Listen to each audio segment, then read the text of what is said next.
विपक्षी गठबंधन में सीट बंटवारे को लेकर 3 दिनों से मंथन चल रहा है। आज महाराष्ट्र के घटक दल के साथ कांग्रेस की बैठक हुई। इस बैठक से जो खबर निकली है वो ये कि कांग्रेस ने चला है दांव और शिवसेना को दिया है भाव।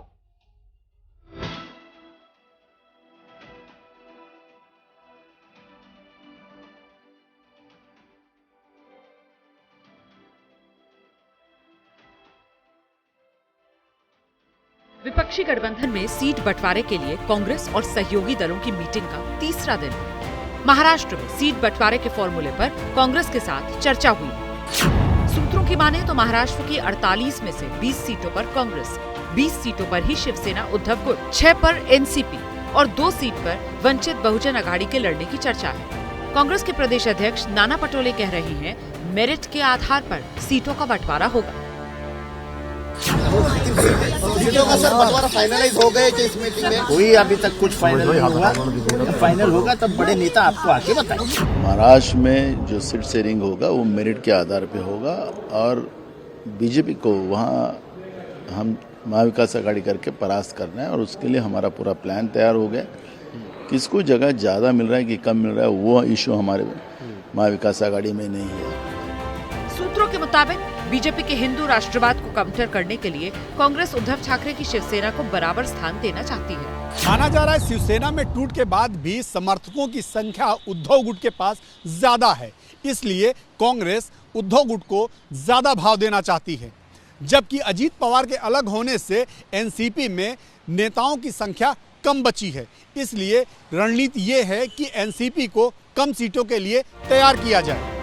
शिवसेना उद्धव गुट के सांसद अरविंद सावंत कह रहे हैं, तीनों दलों को एक दूसरे की खूबी और खामी का पता है, लिहाजा सीट बंटवारे में समस्या नहीं होगी। तीनों भी जानते हैं कि एक दूसरे की ताकत क्या है, महाराष्ट्र में कैसे जाना है और बराबर वो वहाँ सबसे पहले अगर गठबंधन का होगा तो इंडिया का महाराष्ट्र में होगा, इतना ध्यान रखें। महाराष्ट्र के गठबंधन में कांग्रेस वंचित बहुजन अघाड़ी के प्रकाश अम्बेडकर को साथ लेकर चलना चाहती है ताकि दलित वोटर्स को साथ रखा जा सके। माना जा रहा है इसके लिए बाकी सहयोगी दल भी राजी हैं। महाराष्ट्र में लोकसभा की 48 सीटें हैं। साल 2019 के लोकसभा चुनाव में बीजेपी और शिवसेना का गठबंधन था। हालांकि बाद में शिवसेना ने बीजेपी का साथ छोड़ दिया और कांग्रेस एनसीपी के साथ मिलकर महाराष्ट्र में सरकार बनाई।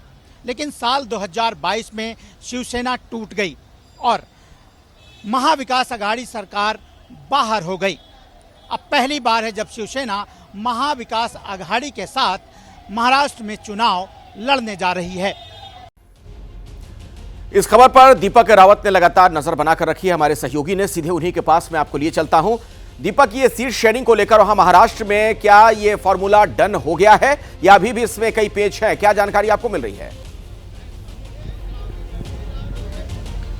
अखिलेश, करीबन 4 बजे के आसपास मीटिंग की शुरुआत हुई थी और 2-2.5 घंटे का वक्त हो चुका है, लेकिन अभी तक बैठक खत्म नहीं हुई। हालांकि बैठक के बीच में से एनसीपी से जितेंद्र आव्हाड बाहर आए और उन्होंने ये जानकारी दी कि अभी भी बैठक चल रही है और बैठक में जो बातें चल रही हैं वो काफ़ी पॉजिटिव साइड से चल रही है। यानी कि तीनों दल, जो कि एनसीपी, शिवसेना, उद्धव ठाकरे वाली और कांग्रेस, तीनों दल जो मौजूद हैं वो ये चाहते हैं कि सीटों का बंटवारा कुछ इस तरीके से हो जिससे कि ज़्यादा नुकसान किसी को नजर ना आए। ऐसे में अगर देखा जाए तो जिस तरह की खबरें निकल कर आ रही थी कि शिवसेना को उतनी ज़्यादा सीटें देने के लिए कांग्रेस इसलिए तैयार हो गई है क्योंकि हिंदू राष्ट्रवाद वाला जो कार्ड है जो बीजेपी खेल रही है उस कार्ड का काउंटर जो है वो कर सकें। सीधे तौर पर एक और बड़ी खबर इस पूरी मीटिंग से निकल कर आई है अखिलेश, कि शिवसेना को अपर हैंड भी दे सकती है कांग्रेस, यानी कि एक सीट ज़्यादा भी दे सकती है।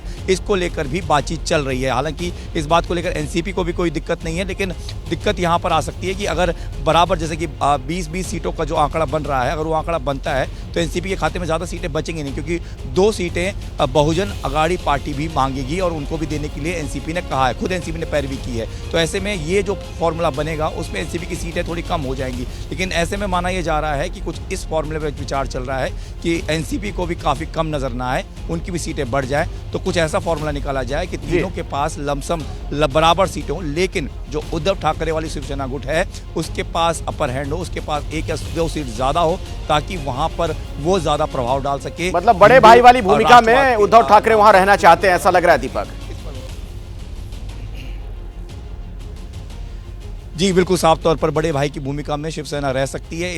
इसके संकेत जो है लगातार इस बैठक से निकल कर आ रहे हैं और जिस तरीके से जितेंद्र आव्हाड भी बोल कर गए हैं, उनका ये कहना है कि इस पर एनसीपी को भी कोई दिक्कत नहीं है, इस पर कांग्रेस को भी कोई दिक्कत नहीं है और शिवसेना तो पहले से ही मांग रही थी, शिवसेना तो 23 सीटों की बात कर रही थी, लेकिन ठीक है, नजर बनाकर रखिए दीपक, बहुत बहुत शुक्रिया फिलहाल इस जानकारी के लिए आपका।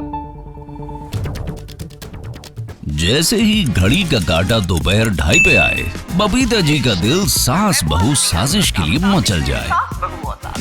और ये है इनकी बहू, पूरे दिन ऑफिस की टेंशन हो जाए गॉन जब ये करें अपना फेवरेट शो फ्री टाइम पे ऑन। इनकी तरह आप भी देखिए अपना फेवरेट शो अपने टाइम पर और डाउनलोड कीजिए एबीपी लाइव ऐप अपने स्मार्ट टीवी पर।